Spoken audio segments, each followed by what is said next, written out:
Good evening, everyone. So, today we are going to understand the distribution of legislative powers of our Indian Constitution, right? So, जो legislative powers हैं, हम जानते हैं democracy के 3 pillars होते हैं. First one is legislative, second one is executive and third one is judiciary. और जो लेजिस्लेटिव पावर्स होती हैं, इनका काम क्या होता है कि लॉज देना सिटीजन्स के लिए. मींस लेजिस्लेटिव बॉडी का काम क्या है, या हमारे एमपी और एमएलए का काम क्या है सेंट्रल गवर्नमेंट और स्टेट गवर्नमेंट में to make laws for the citizens, right. तो यहाँ पे अब जो लेजिस्लेटिव पावर्स हैं या लेजिस्लेटिव लॉज हैं वो कैसे हमारे संविधान ने डिस्ट्रीब्यूट किए हैं, कॉन्स्टिट्यूशन ने डिस्ट्रीब्यूट किए हैं, we are going to see it, right. The 3 list in the 7th schedule of the constitution of India are the union list, the state list and the concurrent list. अब legislative powers को Indian constitution में distribute करने के लिए 3 list बनाई गई हैं. कौन से शेड्यूल में? कॉन्स्टिट्यूशन के 7th शेड्यूल में, राइट. इन लिस्ट का नाम है यूनियन लिस्ट, स्टेट लिस्ट और कॉन्करेंट लिस्ट. यूनियन लिस्ट क्या है? This list includes 97 subjects on which the parliament has the exclusive power to make laws.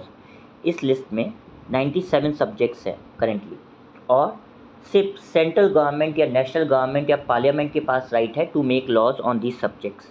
कुछ एग्जाम्पल्स जो सब्जेक्ट्स यूनियन लिस्ट में हैं वो हैं defence, foreign affairs, banking, communication and currency, right. और ये सारे टॉपिक्स नेशनल इंपॉर्टेंस के हैं. That's why these are included in the union list, and in this only central government और the national government can make laws, right. Second list है बेटा आपकी state list.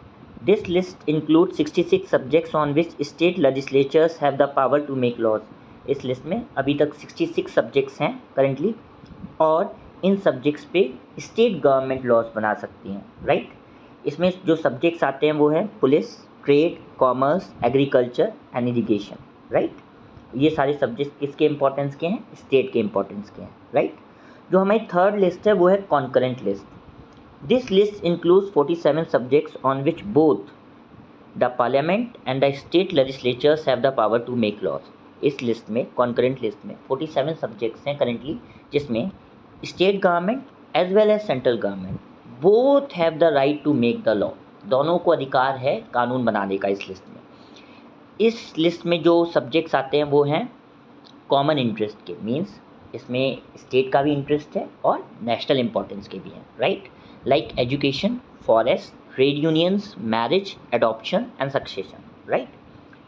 अब हमने अभी पढ़ा था कि लेजिस्लेटिव पावर्स इंडियन कॉन्स्टिट्यूशन में 3 लिस्ट में डिवाइड की गई हैं, बट क्योंकि हमारी Indian constitution just after independence 1915 में इम्प्लीमेंट हो चुकी थी बनके, और कुछ सब्जेक्ट्स जो 1950 के बाद इंट्रोड्यूस हुए हमारी सोसाइटी में, like cyber law, cyber crime, computer, softwares, internet, right. तो इन सब्जेक्ट्स पे लॉज बनाने के लिए इन सब सब्जेक्ट्स को रखा गया है रेसिड्यूरी पावर्स में. किन पावर्स में? रेसिड्यूरी पावर्स में. The subjects that came in the end of the 20th century and at the starting of the 21st century and are not included in any of the 3 lists of the constitution as they did not exist during that time are included in the residuary powers. Means वो subjects जो 20th century के and में आए या 21st century की starting में आए, और ये तीनों सब लिस्ट में इंक्लूडेड नहीं थे ये सब्जेक्ट्स. क्यों? क्योंकि वो उस टाइम एग्जिस्ट नहीं करते थे हमारी सोसाइटी में. ऐसे सब्जेक्ट्स को हम रेसिड्यूरी पावर्स कहते हैं, like computer software, cyber laws. और इन सब्जेक्ट्स पे लॉज बनाने का राइट है सेंट्रल गवर्नमेंट के पास, राइट.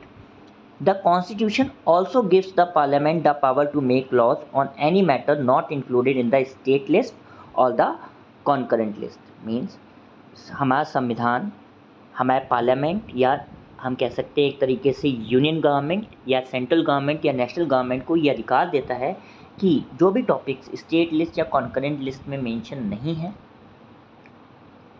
उन सारे सब्जेक्ट्स पे पार्लियामेंट या नेशनल गवर्नमेंट लॉज बना सकती है. और वो सारे के सारे टॉपिक्स किसके हैं currently? Residuary powers. I hope कि ये तीनों लिस्ट आपको अच्छे से समझ में आएंगी. Now we are going to see the images of the examples of all these 3 list और subjects, right. Union list. Union list में कौन कौन सी एग्जाम्पल्स अभी हमने पढ़े थे, defence, banking, currency, foreign affairs, communication. इसमें एक और है फॉरेन जुरिस्डिक्शन, ये भी सब्जेक्ट आता है यूनियन लिस्ट के अंदर। कॉन्करेंट लिस्ट की बात करें तो education, forest, trade, marriage, adoption, criminal law, right. State list की अगर हम बात करें, police, trade, agriculture, irrigation, fisheries, right.